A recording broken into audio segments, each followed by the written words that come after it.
I don't know. This could be an interesting delivery.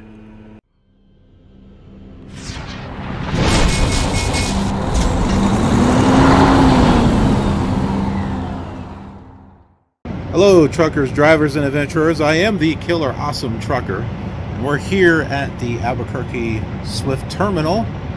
We just filled up with fuel.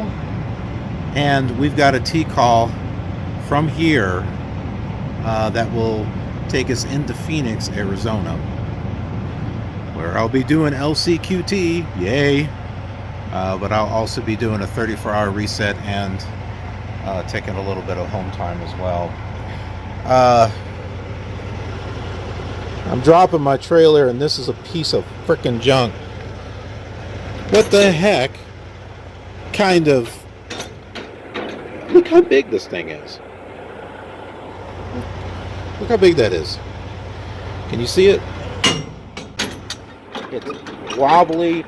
I'm having a hard time putting this into high gear. Yeah, high gear to make it go down faster. I had a heck of a time on the last episode trying to get the landing gear up. It was taking forever. I finally managed to get into high gear.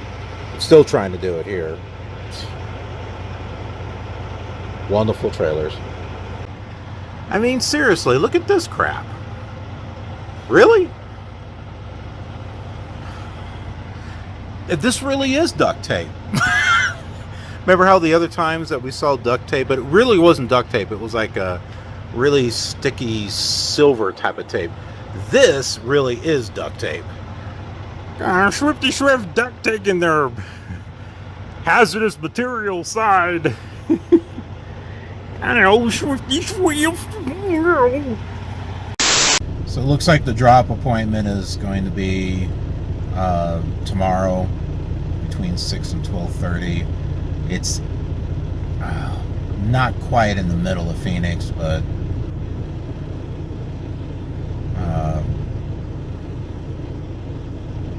I don't know if I'm looking forward to this one, but we'll see. Let's take a look at it on Google Maps. Let's see if we can strategize and figure out the best way to get in there. So let's go ahead and take a look at our delivery site, which is right here.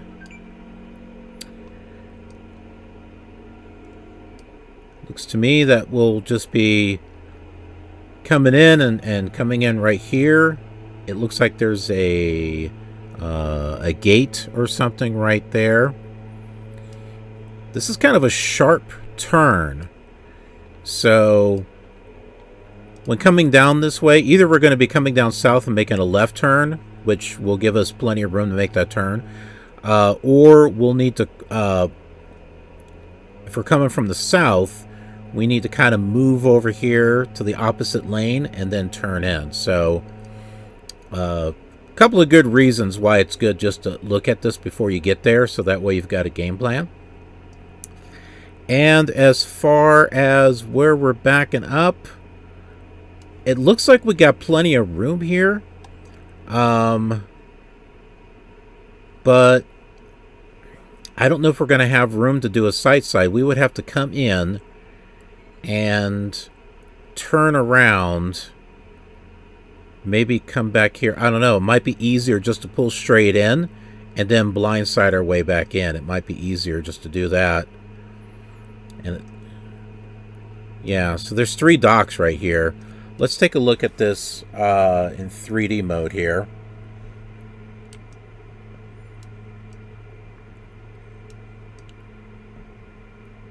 Yeah, so there we go. Definitely looks like it would be easier. Yeah, we're going to have to pull over here and come in. There might be enough room here to circle around, but the problem is that trailer, right? So you come around like this, yeah, your truck turns around and stuff, but your trailer is off at some odd angle or something. So got to keep that in mind. But yeah, there's a couple of docks there, one there. I'm not sure what this is here. Hopefully we don't have to back over there, whatever that is.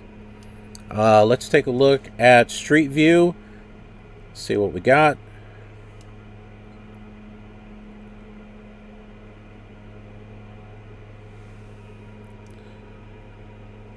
And here we go. So there's the gate right there. Let's see if we can move over here a little bit.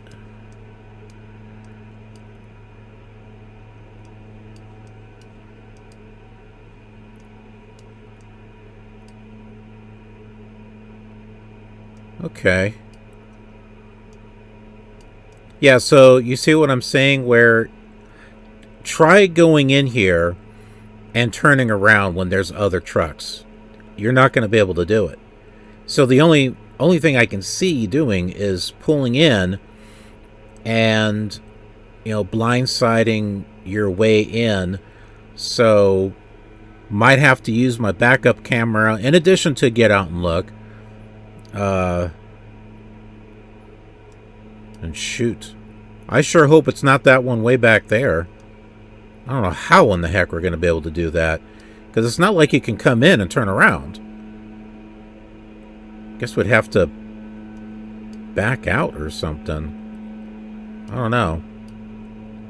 This could be an interesting delivery. Okay, things are fun. So, the trailer is in El Paso. Now, I was looking at this, and... okay, the origin is El Paso. I see that. But it didn't show up on the map, which is what I had looked at first. I saw Swift, and I thought, oh, it must be Albuquerque. Take a look. El Paso is right down here. So, you can see this is the actual load. It's a Transmex load going to Phoenix. So it was brought in here to El Paso. Now it's in the dispatch that it's in El Paso, but I was expecting to see a pin here because there's my fuel. So I was expecting to see something here, so that way, you know, so hey, what if I don't have the address? You know, what if I want to use that for the zoner to get me there? I know you can plug it in manually, but still, there's always a pin. This is the one time it doesn't have a pin. So, but that explains the dispatch, because it's 200 some miles empty. Oh crap, that's right, I gotta go get an empty. And I just dropped the freaking empty too. Hopefully there's another one. Alright, I'm gonna drive around, see if I can find it. Okay, we're hooked up to this trailer. I'm gonna go talk to the window and say, hey, get me dispatched on this other trailer, and then we'll go ahead and get going.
Alright, so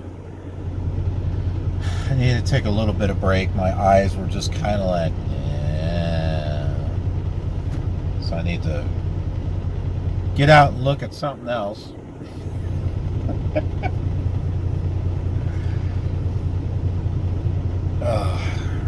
Alright, let's go ahead and do that. Yeah, are you all missing the trees? All the green and stuff. We definitely haven't come down this way yet on the I-25. So, a little bit something different.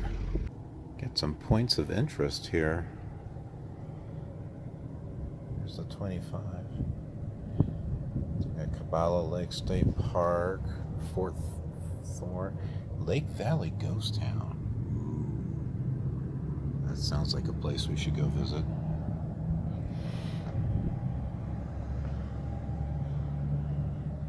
Old Mining Towels, Wall Lake.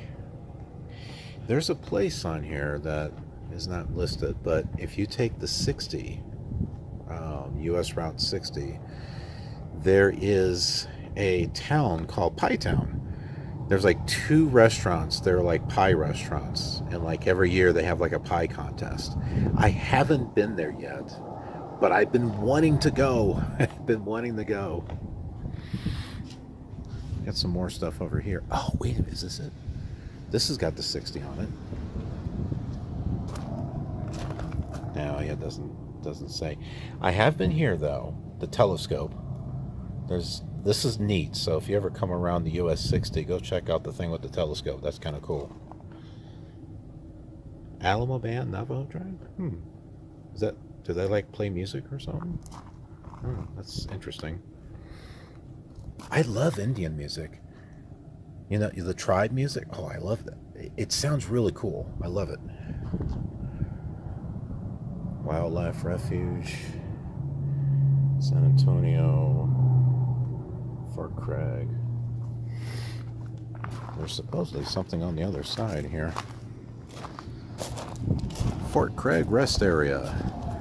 Fort Craig is on alluvial gravelly sands derived from mountains to west, sloping toward Rio Grande to east. Magdalena Mountains to northwest and San Mateo Mountains to west are mainly thick piles of volcanic rocks. San Andres Mountains on southeast horizon are of older limestones and shales. 4,810 feet elevation. Take note of that, flight simmers.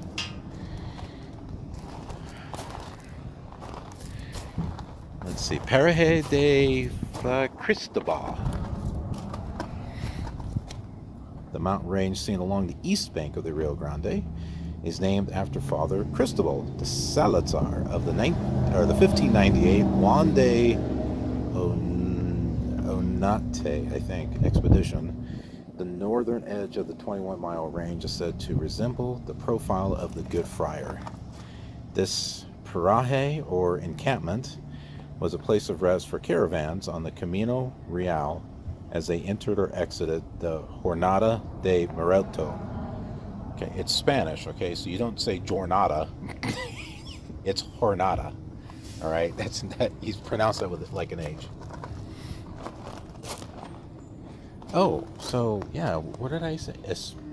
Espejo? Oh, I don't think the road was over here, but I saw this. So it's not Espejos, it's Espejos expedition on the Camino Real, not Real. Okay. In 1582 and 1583, Antonio de Espejo and his party followed the Rio Grande north to the Bernalillo area. Espejo was trying to learn the fate of two Franciscan friars who had stayed with the Pueblo Indians after the Rodriguez Sanchez Chamuscado expedition returned to Mexico in 1581.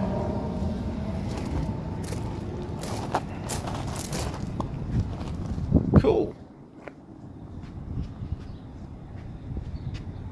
Oh, I guess we didn't look at this. There's more. Or is that the same as the other? I think that's the same as the other one. Yeah, that's the same as the other one.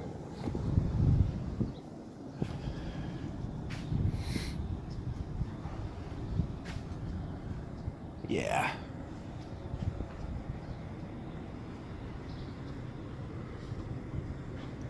I don't think they have any vending machines here. All right, some really cool stuff here. Oh, kind of nice to just kind of get out for a little bit. It is warm though, don't kid yourself. It's like over 80 degrees. Not horribly bad, but in the sun you can feel the heat. But it's dry heat. I can handle dry heat. Humidity? Not humidity, but I can handle dry heat. Oh. Alright. Well, no vending machines, but that's okay. Don't really need one. So, according to my... I need new shoes. Okay, so according to my Garmin, we have 60 more miles until we get to the El Paso Swift Terminal. I think there's, yeah, sticky thorns and stuff. So yeah, so we got 60 miles until we get to that, and then drop the empty, get that load, and we'll keep going. I know just where we're going to be shutting down at. Ow. That had to be my driving foot, didn't it? Oh man, I'm only putting pressure on it to see if the sticker is still on there. It's not. Ow, that hurt. All right. I feel a little better getting out and walking. All right, so let's go ahead and get back on the road. Before we do that, there's fire. You see that? I thought it was just clouds for a moment. Then I saw that. Damn. New Mexico's really having problems with wildfires right now.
Okay, we're here at the El Paso terminal, and I've already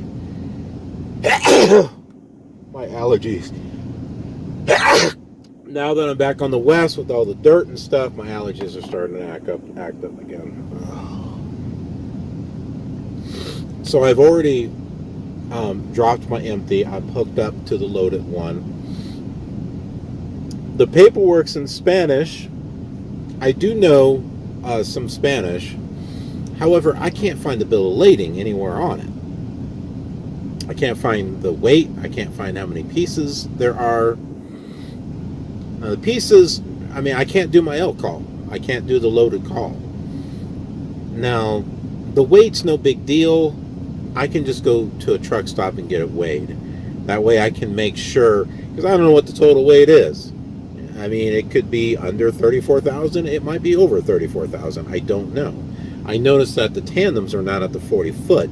They're a little bit back from it. Not much. It's still enough to get around corners with no problem. Unlike the one load where the tandems were mostly to the back and I was going around that curb in Decatur, Georgia, and those tandems were the wheels just came off the pavement, and then, you know, as we know, they got stuck. But yeah, for all I know, it could be over 34,000, and it was just shifted. But I don't know. There's no paperwork of any weight or scales or anything, so, you know, who knows. But it's always good to cover yourself, right? Oh, and then just trying to find okay, yeah, there is I know where we can go. Yeah, there's a truck stop before going into New Mexico that we can stop at.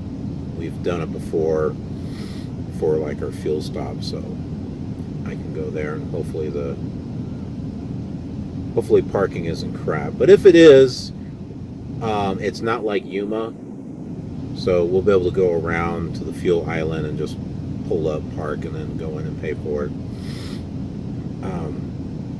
Yuma was ridiculous. That was just absolutely stupid.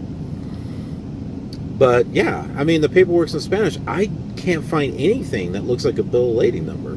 There was something that had a number on it, but translated into English, it was pretty much the packing list. And then there's something called underneath it was remission number, or it just said remission, and then it had the number underneath it. Maybe that's it. I don't know. Now, the actual dispatch itself, it doesn't have a pickup number, PO number. What the heck is that? I forgot what that was. Bill of lading number is not on there. You know, what do I put down? I don't know. What did the previous driver put down? I don't know. But driver support should be able to look that up. I hope they're smart enough to look it up. That's what I would do. If I had it. See, that's the thing. I know how to do research. I'm very good at doing research. That's something that I did previously. In my last job, you know, the one I was at for nearly 10 years. Lots of research and detailing, finding things that people weren't able to find. Patterns, trends, and all that rest of that stuff. Instead of just looking at something and it's like, well, you know, it's not on my list here. You know, I don't know. Well, you know, why don't you get out and look and find someone who might know, right?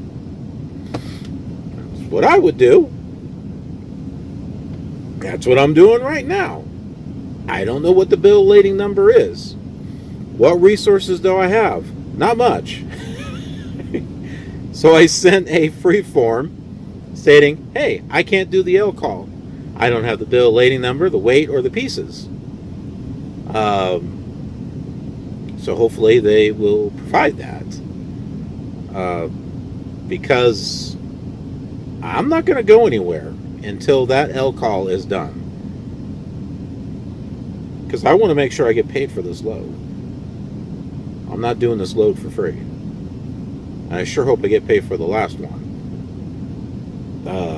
Because I don't have a physical copy of the paperwork, because whoever drove it and T-called it in Atlanta took the second copy of paperwork. And there were supposed to be 2 copies. So, in the day's Friday the 13th. So, you know, I mean, who knows what will go on. I can tell you this much: it's not going to be there on time. Unfortunately, the POV drive, the computer froze or something, and we didn't get the whole drive. What you didn't see was us going into El Paso and the traffic. There was a traffic backup going west in 2 different areas. One was just regular traffic because of a bottleneck on the west side. It goes like from 5 lanes to 3. It's really stupid. But then there was an accident a little further down, and that was backed up for 6 miles because it was like, what, 4 lanes going down to 1. Unfortunately, it didn't record. I wish you guys could have seen it. How do I know it was 6 miles? Because I was looking at the Garmin that was telling me 8 miles to my turnoff. By the time I saw that the traffic started to loosen up to where, you know, the backup began, I had 2 miles left. Yeah, that thing was 6 miles long. And I didn't have the time to waste. I wanted to go to Deming, New Mexico, and go to the Deming truck stop. We've been there a couple of times. That's where I plan to do my shutdown. No way, wouldn't have been able to do it. I would have been stuck in that traffic. So yeah, we're shutting down here in Albuquerque. There's the 10 hours, so my clock will reset at 5, but we're going to gain an hour going into Arizona. It's going to take about 7.5 hours to get there. That makes it about 12:30, which means Arizona time, it'll be 11:30, and the window's between 6 and 12. Now, might be able to make it. It's not when I wanted to make it, though. I wanted to get there early. I wanted to get there like 6 o'clock, where there, you know, not going to be any trucks or anything like that, because, you know, this is going to be a blindside. I think I can do it because the docks aren't tight. It looks like there's space in between those docks, so I've got room, hopefully, to be able to bend the trailer around, wiggle it around if I need to. As long as I've got some room to maneuver, I'll be able to get it in there. And the fact I've got that backup camera, that really helps. I don't depend on it, because the backup camera, yes, I can see what's behind. It's not going to necessarily tell me if the back corner of the trailer is going to hit something. And plus, sometimes the license plate is on one end of the trailer and sometimes it's in the middle. So you can see how it helps that I can see what's going on, but I still got to get out and look and just make sure that, you know, the back edge of the trailer is not going to hit anything. So yeah, I don't use it as you know, as a replacement for get out and look. I still do that, but instead of having to get out and look 100 times, now maybe I only need to do it 10 times. It's more productive. It allows you to do your job a little better, a little faster, right? Because time is money.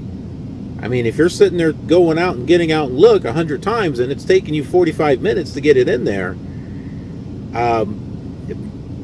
maybe it's time to find a better way. Find a more proficient way of getting it in there, right?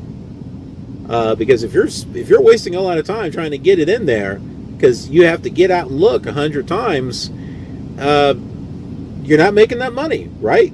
Yeah, I know a lot of you truckers out there got to make that money, got to keep rolling. Well, get the tools that you need so you can make that money, so you can keep rolling, okay? So if that means get a backup camera, or maybe get a second one so you can put on the side. That's what I'm looking. I'm looking for a magnetic one I can put on the side of the trailer that has a like a lens that you can move one way or the other. That will help if I put it on the corner of where the edge of the trailer will come close to another trailer. That will help. So then I've got my mirrors when I can actually see something. I've got the back camera. I'll have a rear side camera, and then also getting out and looking. So I can get out and look, see with my, walk over there if I need to, see how much space I've got, go back in. I can look at the cameras, I can look at my mirror if I can see anything there, and I'll know, okay, I can back up a little bit more. I'm safe. I can back up a little bit more, look at the cameras, and like, okay, let me stop here, get out and look some more. Right? Instead of backing up a foot, getting out and looking, okay, backing up a foot, getting out and looking, okay, because you don't want to like, all right, let me back up, okay, that should be good, all right, get out and look, no, I should be good, boom. All right, so it's okay. Get the tools that you need so you can be better. Now, there are some people that get into this, and they can judge things really well. They go out there and it's like, oh yeah, I can take that back, a few seconds or, whatever. That's great. Some people can do that. Others can't. We don't all have the same skill set, and we don't all learn things the same way. We don't all interpret things the same way. So you do what you got to do to be able to do your job better. Now, I would love to have access to the tools that the driver leaders and the dispatchers and planners have, so that way I can do my job better. So that way, instead of having to contact them and say, hey, what's the bill lading number? Or, what was put in on the previous, by the previous driver, I could look this stuff up. I would have what I need, and I can get it done. I don't have to waste any time. I don't have to waste anyone else's time. I've got the tools that I need to be successful. So, you all know what I'm talking about, right? I'm not crazy, right? Okay, just checking. I'm crazy in other ways. But anyway, yeah, so we're just going to shut down here. I am heating up one of my meals. I didn't have room in my freezer because I had to because I was putting the Brahms ice cream in there, so I had to kind of take a couple of things out, but makes it faster to heat up since it wasn't frozen. All right, so that's it for tonight. No, not. I don't think it's the end of the video. I don't know. It depends on how many parts I break this up into. But I will see you tomorrow morning.